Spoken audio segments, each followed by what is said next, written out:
Hi, welcome to the Completed Tick Challenge. This is the last video of week one.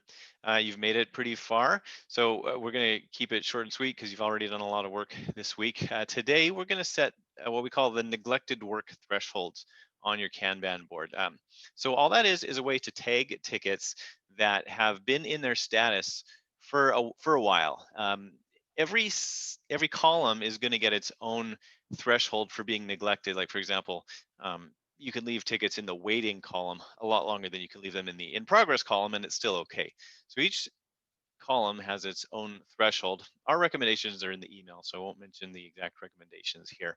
But you pick the values that are appropriate for your team, and set those in the status age warning field when you're editing the board.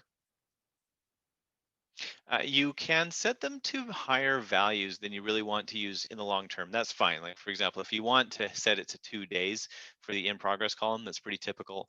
But maybe if you do that, maybe 3/4 of your tickets show up as neglected, and so you can set it to 4 days or maybe 5 days right now, and that's totally fine.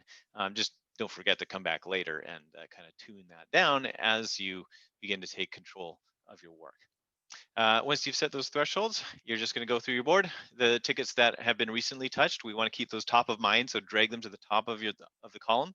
That'll let the ones that are already neglected, that'll let those go towards the bottom of the column. And anything that is already neglected and that's not too urgent, we're just going to let that sit. We're not going to really think about that next week. Next week, we're going to focus on the recently touched stuff, get some processes around making sure you don't get too much more of that work. Then in week three, we're gonna come back and look at that neglected stuff and take control of that. Tomorrow is the first day where we're actually going to speak with each other in the community, people doing this challenge right now. So looking forward to that. Think of some questions and some feedback to bring. Looking forward to talking to you.